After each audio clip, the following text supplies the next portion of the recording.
Hi, I'm Paul from Barefoot Athlete. I'm now going to talk to you a bit about the Terra Plana Evo barefoot running shoes. So let's talk about the sole on these shoes. Now, any barefoot running shoe is ultimately meant to recreate the experience of running barefoot. So in that sense, the sole is meant to protect your foot from any damage it might get from running on a surface, but to give the impression that effectively you haven't got anything there at all. So we're talking about a sole ideally that is minimalist, but it's going to protect your feet.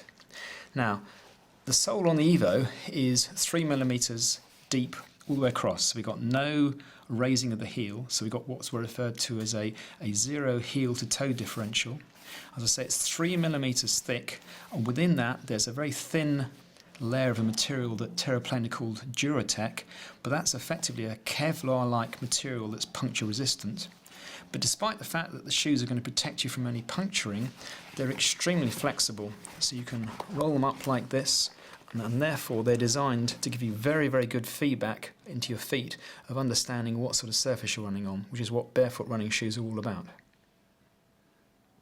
Now, the upper of the shoe is made from a quite unconventional fabric, which is extremely breathable, very, very light, and means that the shoe overall comes in at 220 grams. The lining of the shoe and also the tongue are made of a suede-like material that's extremely soft and very comfortable. I suspect it's not suede, I'm sure it's a synthetic man-made material, because that would fit with the whole concept of Terra Plana. So what's it like running with these? Well, the first thing when you look at them is to think they're so stylish, these must be a fashion shoe and they can't be a serious running shoe. But you only need to run in these to realise that these are really a full-on serious barefoot running shoe.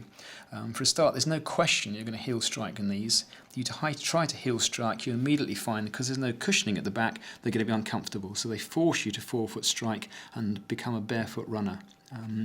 Once you are running with them, you get a superb feedback of information from the running surface. They're very, very light and they feel very, very fast. So it's easy to imagine that running in these shoes you're going to get quick times. The problem, of course, is that like any barefoot running shoe, you have to get into them progressively. If you dive into barefoot running and forefoot striking too quickly, your muscles won't adapt and you'll have problems with them, in common with any shoe like this.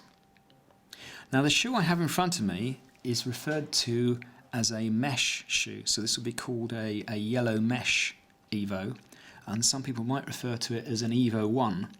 And what that's to do with this contentious issue here of the way this suede area underneath continues down to the toe, and there's a very, very slightly raised ridge here and here.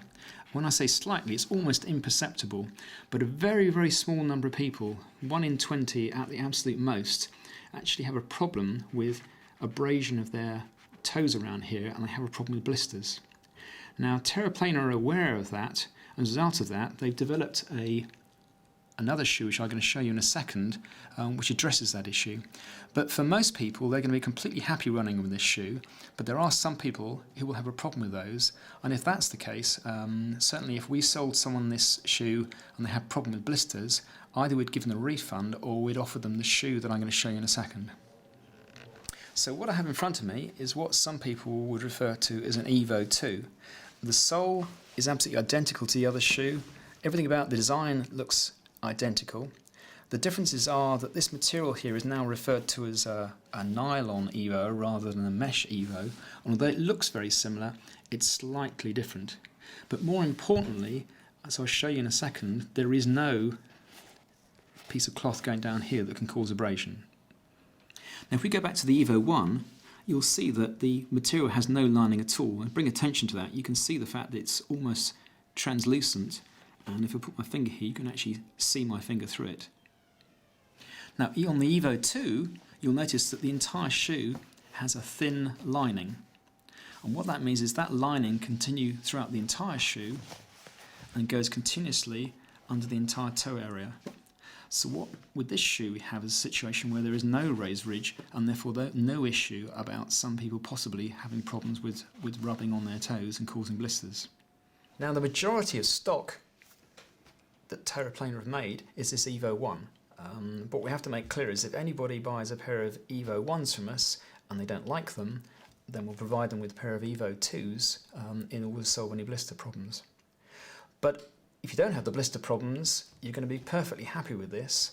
And some people will even find the fact that the material is possibly a bit more flexible and better breathability actually might prefer the Evo 1 anyway. So my view would be try a pair of Evo 1s. If they suit you, they're the ideal shoe. And then the Evo 2's there to solve any problems you might have. But in terms of my opinion, the shoe, I think is a superb barefoot running shoe and ideal for someone who's committed to becoming a forefoot runner.